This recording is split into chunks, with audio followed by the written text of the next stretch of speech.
Today on a special edition of Gaming Soon, we discuss a handful of game trailers that caught our eye, including Phantasy Star Online 2, aAttorny 5, and a Capcom game that's sure to be universally panned. All this and more on this special Tokyo Game Show edition of Gaming Soon. Hello and welcome to a special Gaming Soon. I'm your host, Kilatia, and here's your other host, aAttorny. How you doing? And I know, 2 episodes in, we're already doing a special.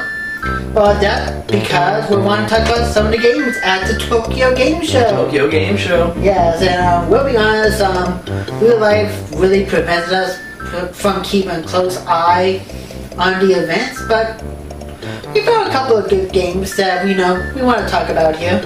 And one really crappy one that we should get out of the way first. Alright, which one was that one? Yeah, Megaman crossover. Oh lord. Yeah, like, I don't know what Capcom was thinking. Like, the trailer is like a minute long at least, and only had like 4 seconds of gameplay.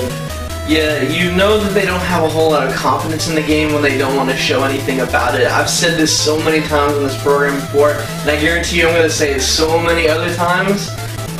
They just, and from the gameplay that I saw, it looked like a fucking Flash game. It was ridiculous.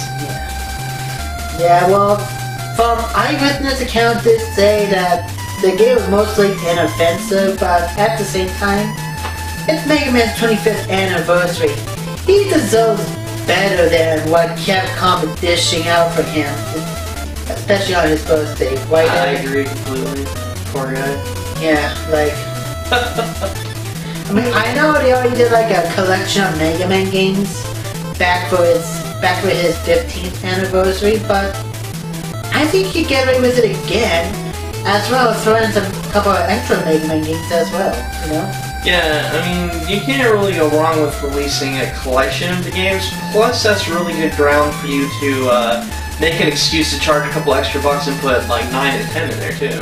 Yeah, exactly, like, so overall, like, I'm sure our friend Huskabun will probably give it a shot because he's big on the iPhone gaming, but for me, not personally. Yeah, not, well, plus I don't really have a phone that, I have a piece of crap phone. Yeah.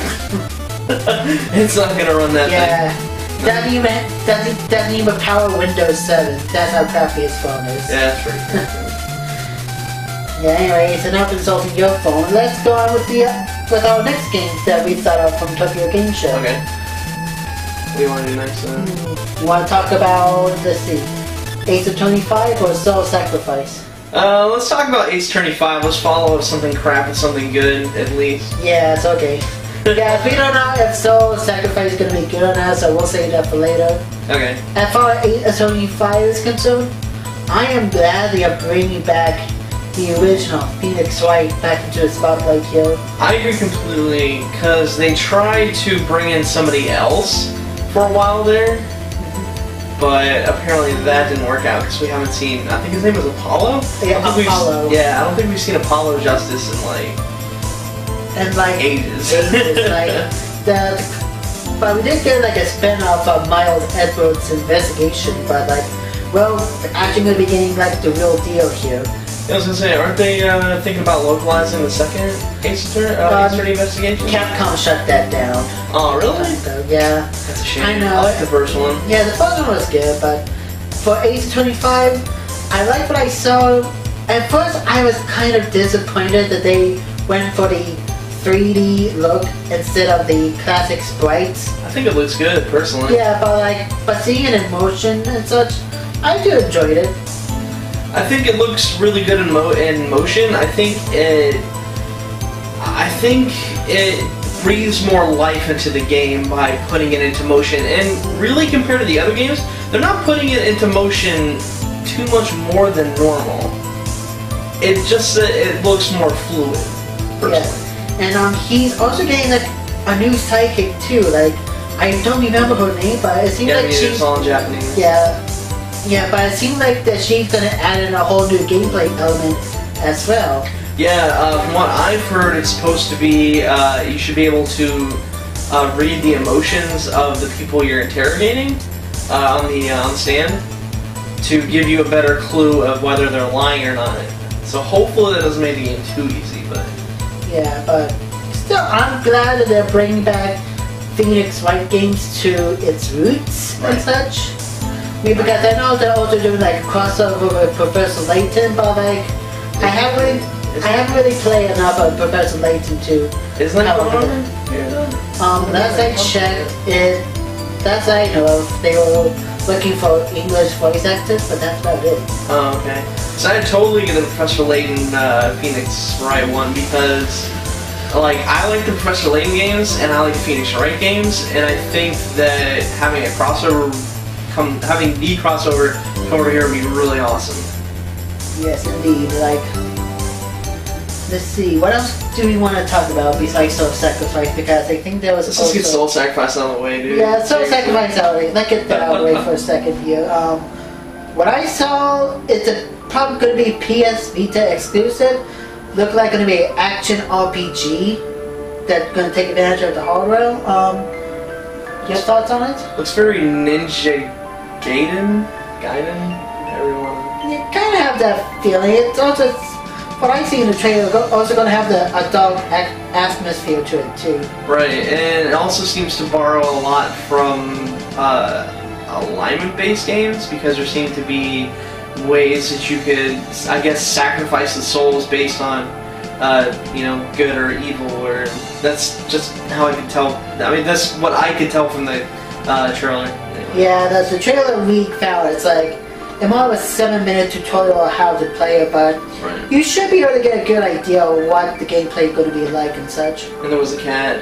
Yes, you get to summon a cat, and I know he's big on cats, so... I want to get a Vita just to play that. I mean, personally, I think that the PSP and the Vita are kind of shoehorned in to the market, to be completely honest with you. So my overall opinion of Vita and PSP are kind of low. Yeah, but, you know, but there was some good games for the PSP. Granted, later in the lifespan, but there were some good games and... Like Maverick Hunter, Megaman Powered Up. Yeah, and I hope that, you know... Dissidia, which they need to make it a console Dissidia, by the way. Yeah, I do hope that Sony do release some more good games for the Vita. And so Sacrifice, I mean, does look like to be a good start to that. If I had a Vita, I would probably get it, but you probably also wouldn't catch me dead with a Vita. Okay, let's keep on going before you enrage the Vita fanbase. Before we completely disavow all of our Vita fanboys. Yeah. And let's talk about PC fanboys and Phantasy Star Online 2. Alright, that's what I'm talking about. Oh, by the way, Phantasy Star Online 2 is also going to be on Vita, I also think PS3, and a social version of it for the Android and iOS as well. I'll have to double check on it, but it's definitely going multi-platform. Yeah, but still, well, we still take a release a new trailer at this year's Tokyo Game Show, and I do like how it looks, and the gameplay does look a huge improvement over Phantasy Star Universe, which wasn't a bad follow-up to the original, but didn't stay true like PSO 2 is going to do. Right. What do you think, Eric? I like the idea of a Phantasy Star Online 2. My biggest issue with what I saw from the trailer, and I guess I can't really judge it based on the trailer, but it looked like they hadn't really learned from all of their past mistakes and experiences. Because, and I'm not sure if we'll put it into the actual thing, the end product, but it had the friggin' dragon fight from the first Phantasy Star Online with what looked like some minor distractions, and I'm like, do you guys not have any unique ideas to put into Phantasy Star Online 2 that you have to take from all your previous stuff? And it felt to me like they hadn't really learned from their mistakes. I mean, considering that it's supposed to be free to play, from what he's told me. Yeah, I've been reading everywhere they're going to be free to play. Right. And the microtransaction, for what I understand too.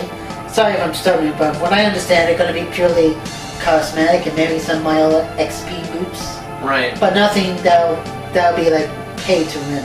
Well, because it's going to be free to play, and assuming it comes over here, I'm going to assume that it will. I would play it because it's free to play. Yeah, free to play, and me and you have fun playing the original Phantasy Star Online too. we played the PC version quite a bit.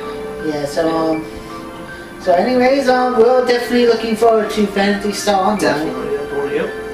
Okay, and the last game we're probably going to be talking about isn't actually a Japanese game, but is the American game, Injustice: God Among Us. Yeah, I've been kind of looking forward to it. I'm more of a Marvel person than a DC person, but I've been following it pretty closely because I liked that they're using the Mortal Kombat, that new Mortal Kombat game's combat system.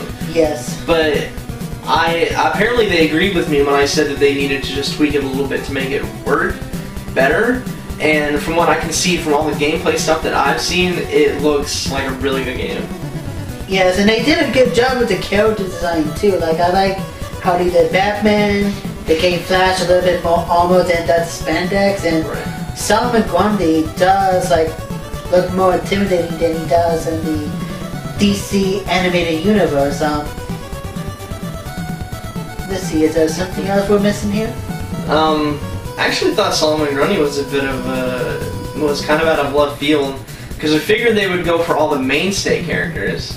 Well, you gotta throw in a few extra villains in Superhero 2 for the hardcore fans too. Right, and because they're putting in some of those less mainstay characters like Nightwing, Cyborg, Solomon Grundy, you know, it feels more like it's a love letter to DC fans, and I'm glad that they're doing it that way, because it feels like it's going to be a more successful game all around by doing it that way. Yes, and granted they're not going to be fatalities in this version, but it does seem to have the same brutality. Right, they still have super moves from what I can tell, yes. and they look pretty cool, especially the flashes. I love the flashes.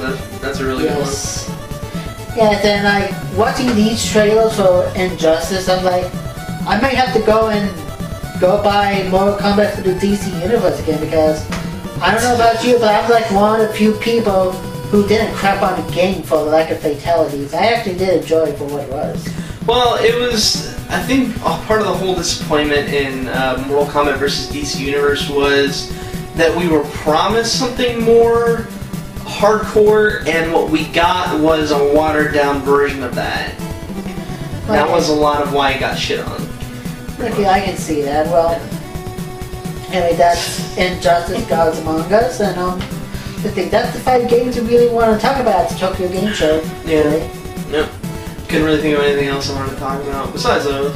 Yeah, if well, you guys have any suggestions, you can just send it to him, and we'll throw them into a future episode. Maybe. Yeah, I did try to look for trailers for like other games that was shown at Tokyo Game Show, but the sources I had either didn't have them, or the trailer that I did find was watermarked from other websites. And the last thing I want to do, especially with a young show like this, is use a video from a competitor's website, because I don't want to be like slapping down with. Give them free advertisement. Yeah. Those big.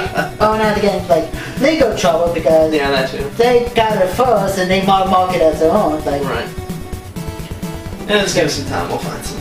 Yeah, but still, like, we will definitely keep doing this show, and we'll definitely get you the trailers. Yes, definitely. And discussions like you always want to. Now, since this is focused on Tokyo Game Show, we're not going to do any Steam Greenlight Watch Hour today. Next episode we will, though, when we go back to our regular schedule. Back on track. Yes, so I'm going to end it right now. Anything you'd like to add? No, I think that's it. Okay, thanks for watching, and catch you all next time. Thank you very much.